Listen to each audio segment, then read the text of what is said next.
में नहीं मिल रहा है तो फिर क्या होगा? हमारा किसान क्या करेगा? अवैध चीजें पकड़ रहे, अवैध खाद की बोरियां पकड़ रहे, सब चीज पकड़ रहे, इनके बद्री जी खुद पकड़ रहे हैं। तो मैं 100% खराब होगा, हम भी मान रहे हैं। But you have Madam, not ma'am, given the actual reports ma'am to बता रहे हैं, the collector. I talked to him.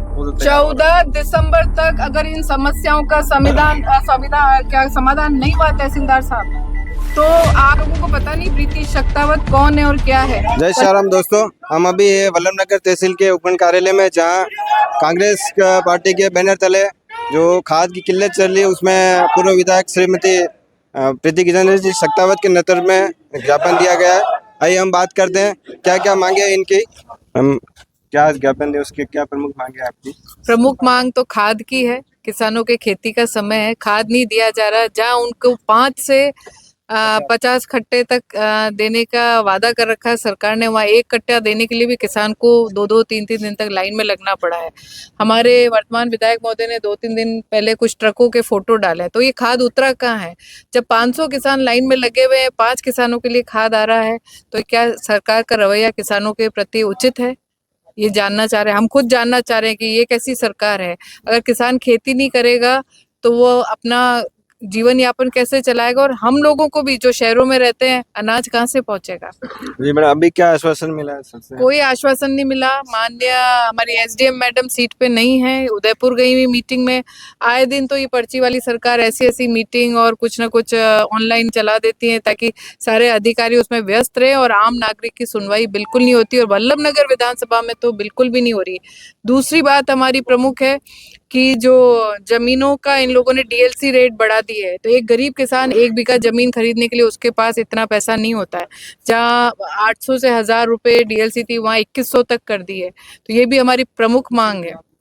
फसल खराब हुई है तो उसके लिए भी तहसीलदार जी ने यहाँ से, जो कलेक्टर साहब से मेरी पूर्व में बात हुई थी, तो उस मुआवजे के लिए जो 22% से भी कम उन्होंने लिखा है, जबकि यहाँ पे 95% फसल वल्लभनगर विधानसभा अगर आप देखें, वाना, बरोड़िया, मैनार, बटेवर, इधर सारी फसलें खराब हो चुकी है। उसके बाद दिखते हुए, इंसान को आंखों से दिखता हुआ भी उसका रिकॉर्ड अगर कलेक्टर तक नहीं पहुंचाया जा रहा और इनको मुआवजा नहीं दिया जा रहा है, तो यहाँ पे किसानों के साथ बहुत ही अनुचित व्यवहार हो रहा है। तो मैडम, अगले 2-3 दिन में अगर खाद की सप्लाई नहीं होती तो फिर आपकी आगे क्या रणनीति रहेगी? 7 दिन बाद या किसी एसडीएम हो चाहे तहसीलदार हो, किसी के कार्यालय नहीं खुलेंगे। ये पुलिस प्रशासन और हमारे माननीय कलेक्टर महोदय को भी मैं बताना चाह रही हूँ आपके माध्यम से, क्योंकि बहुत अति हो चुकी है। एक जो बड़ा व्यक्ति है वो अपना घर चला सकता, पर एक गरीब व्यक्ति जिसका जीवन यापन खेती पे ही है और उसको 1 कट्टा खाद ही नहीं मिल रही है, तो वो आगे अपना परिवार को कैसे चलाएगा? तो राजस्थान की जो सरकार है वो पर्चियों में ही चली जा रही है, पर जो हालात है वो बहुत खराब हो चुके हैं। किसान को आत्महत्या करने पे मजबूर किया जा रहा है। वो कहीं से भी उसका जीवन यापन करने के साधन नहीं छोड़े हैं, जो कि उसका प्रमुख जरूरत है खाद, वो खाद ही उसे नहीं मिल रही है। जब ट्रकें आई है तो कहाँ उतरी, और जो जिनके पास खाद के लाइसेंस है वो कहाँ खाली कर रहे हैं, क्योंकि उनकी दुकानों पे तो खाद दिख नहीं रही है, तो वो खाद कहाँ खाली किए जा रहे हैं। मैडम, इसमें प्रमुख दोषी आप किसको मानते हैं, सरकार को या जो कंपनियां? क्योंकि कंपनियां तो पूरे वर्ष चलती है। सरकार जिनको टेंडर देती है तो दोषी सरकार ही हुई ना। ऐसे व्यक्तियों को आप टेंडर ही क्यों देते हो कि जो आगे खाद गरीब किसानों तक नहीं पहुंचा पा रहा है? राजस्थान का किसान अपना जीवन खेती पे निर्भर है, तो जब उनके पास खाद ही नहीं पहुंच रहा तो खेती कहाँ से करेंगे?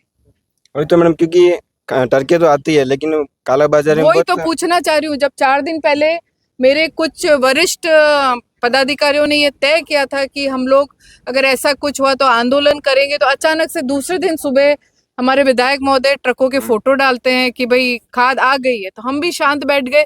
पर जब कल सुबह से लोगों के फोन आ रहे हैं कि हुक्म ट्रका तो आई है पर वो खाद गियो कटे, तो वो खाद गियो कटे, तो जिम्मेदार सरकार है, क्योंकि उन्होंने ऐसे लोगों को टेंडर दे रखा है जो उनका खाद ब्लैक मार्केटिंग के लिए स्टॉक किया जा रहा है, वो किसानों तक नहीं पहुंच रहा है।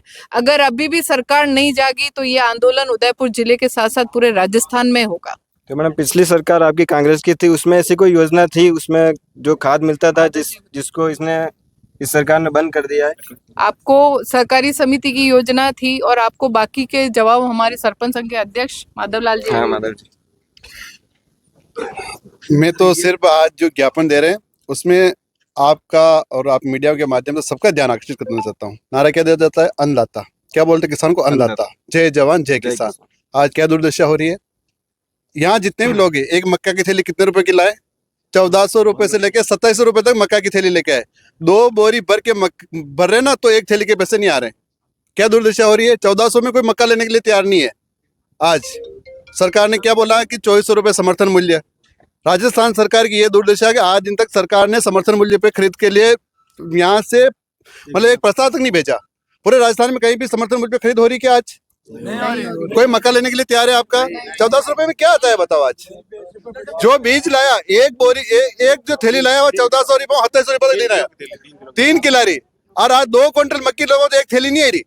कई हालत हुई अपनी, आज न समर्थन मूल्य पे खरीद कर रहे हैं। और राज्य सरकार ने तो ये हालत है कि एक प्रस्ताव केंद्र को तक नहीं भेजा कि हम समर्थन मूल्य पे खरीद करेंगे। पूरे राजस्थान में कहीं आज आप बोल रहे पिछली सरकार के टाइम में जो गवर्नमेंट की जो सहकारी समिति है वहां पे भी खाद आ रहा है। आज गवर्नमेंट के प्राइवेट सेक्टर में तो चलो ठीक है, वो व्यापारी है कुछ भी है, लेकिन गवर्नमेंट की जिम्मेदारी बनती ना। अब बोले डबल इंजन है, अब पता नहीं, पहले तो बोलते थे कि एक इंजन है साहब, आप सप्लाई नहीं कर पा रहे हो, सरकार विपक्ष की थी इसलिए टारगेटिंग थी। आप केंद्र में भी इनकी सरकार, राज्य में भी इनकी सरकार, विधायक इनका, सांसद इनका, प्रधान इनका, सब कुछ इनका है, फिर कहाँ दिक्कत आ रही है? अब पता नहीं एक जो इनके तो 2 इंजन, एक इंजन तो जा रहा कश्मीर, एक जा रहा तमिलनाडु, आपस में एक दूसरे खींच रहे, पता ही नहीं चल रहा इनका तो इंजन कहाँ चल रहा है। खाद की बोरियां पकड़ रहे हैं, सब चीज पकड़ रहे हैं। इनके बद्री जी खुद पकड़ रहे हैं, कालाबाजारी हो रही है, किसकी जगह कालाबाजारी, फिर भी ये सरकार है देख लो, उनके बद्री जी इतना कर रहे हैं तो भी, और वो अपने चहेते लोगों को गोदाम में वहां ले जाकर खाली कर रहे हैं और अपने चहेते लोगों को दे रहे हैं। और बीज हमें नहीं मिल रहा है तो फिर क्या होगा हमारा? किसान क्या करेगा? उस फसल से तो मर गया। आज महंगे भाव की थैली ला करके बेची वही है जिसमें किसके 25 किलो मक्का हुआ है, किसके 50 किलो मक्का हुआ है। मतलब ये स्थिति हुई है। इतना पानी समिति का जो पहले वर्तमान में उसका पिताजी था, उसके बाद में उसके अचानक उसके कोई पाग थोड़ी बांध दी उसने, जो वो आके समिति में बैठ गया। और हमारी समिति के लोग लगा हुआ है, 24 घंटे लोग रहता है, ना डीएपी ना यूरिया, और खाते में 266 रुपये का बीमा कटता है काश्तकार का फसल का, और वो 2400 रुपया 2500 रुपया मर्जी मुताबिक से काट रहा है। और फिर सरकार बोलती है ठीक है, इधर जाते हैं ठीक है, और सुनते ही नहीं। हमने ठेर टू ठेर तक हम लोगों ने शिकायत कर दी है। आपका आरोप है टाइम पे नहीं खुलता? हाँ, नहीं खुलता है वो 11 बजे पहले फिक्स है उसका, अपनी मन मर्जी से। हाँ, मन मर्जी से करता है वो। एक लोकार्पण पट्टिकाएं लगी हैं अभी करीब सब जगह भारतीय जनता पार्टी के राज में, चाहे वो शमशान की हो, चाहे रोड की हो, चाहे महादेव जी की सड़क की, रतनपुर की सराय की, मेनपुर, या सारी कांग्रेस की शिलालेख लोकार्पण पट्टिकाएं तोड़ दी गई हैं। तो प्रशासन कहीं ना कहीं सो ही रहा है। क्यों टूट रही है? रोज जिस सड़क से जाती हूँ वहाँ टूटी हुई पड़ी हुई मिलती है। पूरे विधानसभा की बात कर रही हूँ। मांगे क्योंकि मीडिया सामने खड़ा है। यहाँ पे जो एक फैक्ट्री लगाई जा रही है जिससे पोल्यूशन होने वाला, आने वाले किसानों की, हमारे जो यहाँ के किसान है उनकी पूरी जमीनें खराब हो जाएंगी। ऐसी फैक्ट्री बाहर वाला जो एमपी में उसको ब्लैक लिस्टेड कर दिया गया, फिर वो कहीं चित्तौड़ जिले में गई, फिर कहीं और गई, फिर हमारे यहाँ क्यों वल्लभनगर विधानसभा क्या फालतू की दुकान पड़ी है क्या? तो उसके लिए अगर एनओसी देते हैं आप लोग तो आप भूल जाना, आपको इसी ऑफिस में बंद रख के और हम लोग बाहर बैठे रहेंगे। 14 दिसंबर तक अगर इन समस्याओं का समाधान नहीं हुआ तहसीलदार साहब, तो आप लोगों को पता नहीं प्रीति शक्तावत कौन है और क्या है। वल्लभनगर की पूरी जनता, बीजेपी कांग्रेस नहीं, मैं वल्लभनगर विधानसभा परिवार की बात कर रही हूँ। हम सब एकजुट होके सारे अधिकारियों को ऑफिस में बंद रखेंगे। माननीय मुख्यमंत्री जी, मीडिया के माध्यम से आप सुन लीजिए, आपके अधिकारियों के ऑफिस में अंदर अधिकारी रह जाएंगे और हम बाहर बैठे नजर आएंगे अगर वल्लभनगर विधानसभा का समाधान आपने नहीं करा तो। आप जिस प्रकार एयरपोर्ट आते हैं